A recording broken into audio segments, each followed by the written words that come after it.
We have new video of this terrible, terrible tragedy in Minneapolis that gives some context to what happened. And it honestly, Charles, I think is even more upsetting now that we see this. Yeah, that it shows the full extent of George Floyd's interaction with police in Minneapolis, and the minutes that led up to that officer placing a knee on his neck for 8 minutes. 8 minutes. And so, I will say this before we get into the video. I do want to say I have yet to see anything here that would ever have any explanation for placing your neck on another human being's neck for 8 minutes. You will not. You will never come up with an explanation. Right. You will never come up with an explanation for that. No justification for that. But we're going to bring some of George's family members on, along with his lawyer, who we had yesterday on TMZ Live. But before we do, the context of this is he went into a store. George went into a store, and the two people behind the store, they're both minors.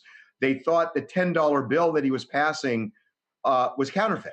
So they gave it back to him. They said, "We're not going to take it. You can't buy anything here." And he walked out. And then we're told that those two kids thought, well, maybe we're supposed to call the police and get the $10 back. So they walked out and asked him for the $10 back. And he said, "No, I'm not going to give you the $10. They don't even know that he knew it was counterfeit if it was. Right. So they call the police. And that's why police show up. And over a $10 bill where nothing was purchased, where there's no proof even that it was counterfeit, and even if it was counterfeit, no proof that he knew. So more to the point here is, in this surveillance video, you see the police taking George out of the car. He is placed in handcuffs and put up, and he sits against the wall. There is zero resistance going on. There is he's not resisting arrest. He does seem to be questioning what's going on, but no physical resistance. He is in handcuffs. And eventually another officer arrives, and the two officers walk George across the street and down the block. We don't have an explanation yet where they were walking him to, why they were walking him there. And you see another police SUV pull up on the corner. Now, the two officers that were walking with George, neither of them is the officer we see in the video with his knee on George's neck. So that officer arrived after the fact. I don't know why he arrived. I don't know why there would be any need for these two officers to join in on this arrest. He was not resisting from anything we could see. And 4 officers for what we just described? Right. Crazy. For a possible $10 counterfeit. There was a confrontation last night. There were a lot of angry people in Minneapolis. The cops used tear gas. It is a powder keg there right now for obvious reasons. So we want to bring Ben back here, the family lawyer, along with PHILONISE, who was George's brother, and TERA, who is George's cousin. We want to welcome both of you to TMZ Live and really express our sincere and deepest condolences. Thank you.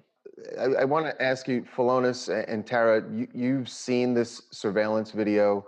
We can't hear, there's no audio on it, and as I said, we said there's no resisting going on. What was your feeling when you saw this video about how George behaved and how the police treated him? Personally, my brother, he let them handcuff him.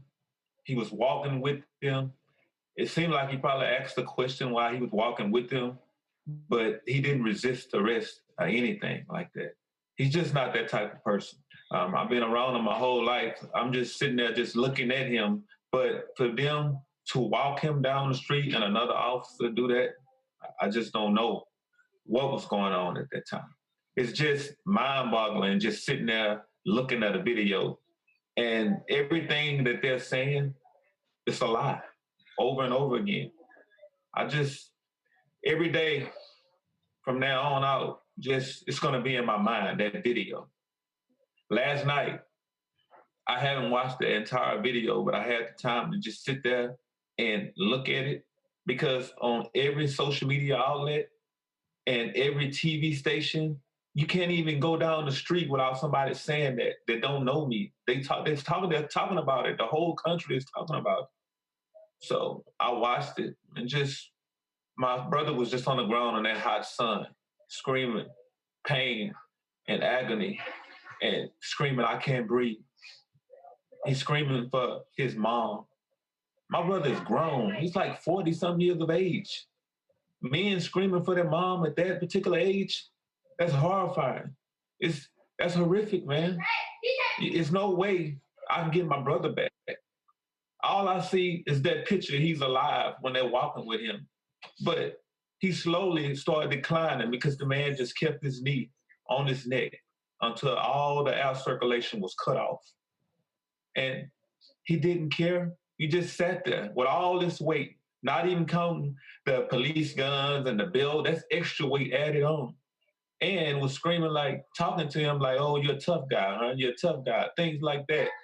Drugs and stuff. Say no to drugs. You know, I'm just stunned. And, just been crying and I'm lost for words right now. Ben Crump is the family lawyer. And Ben, my understanding is that you and Lee Merritt, another civil rights activist lawyer, you are starting a movement called the Black State of Emergency. I just heard about this today. Can you explain what that is and what you're planning on doing? Absolutely, Harvey. You as an attorney yourself, you know what probable cause looks like, especially, Charles, in our community. People get arrested every day in our community with far less evidence than a video. But even when it's a video of a man with the police officer who has his knee on his neck for not 1 minute, not 2 minutes, not 3 minutes, not 4 minutes, not 5 minutes, not 6 minutes, not 7 minutes, not 8 minutes, but almost 9 minutes.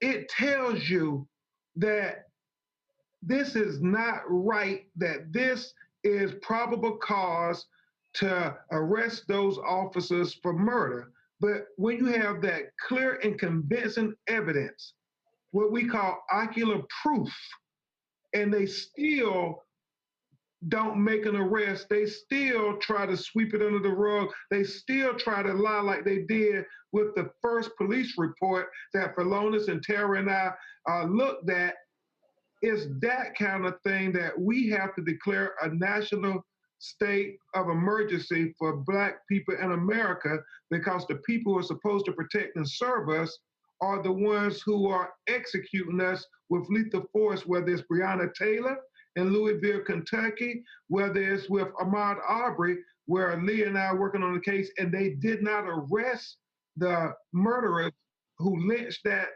26-year-old kid who was just jogging in the neighborhood for over 10 weeks.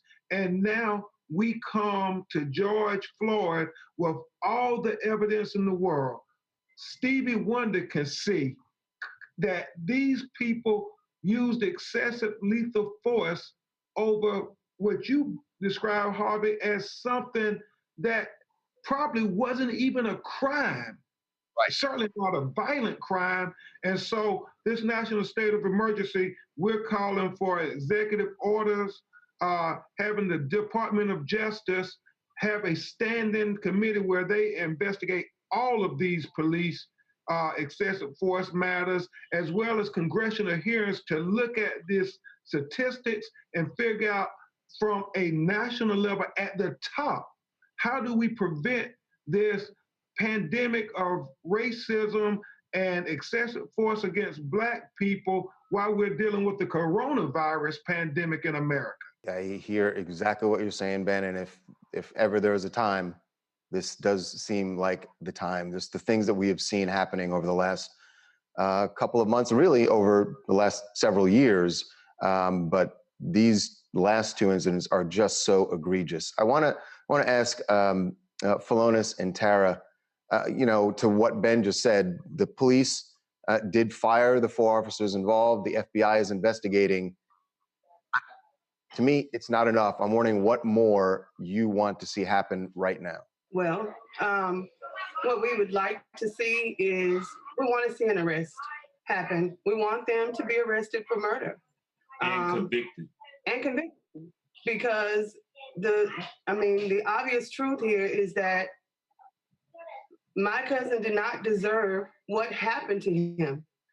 There is no explanation for why he was murdered in the street.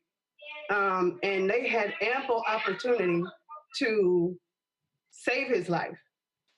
He begged for his life for 9 minutes that we saw. It could have even been longer. And for me, they should be held to a higher standard. They're supposed to know better. They did nothing to help him, nothing at all.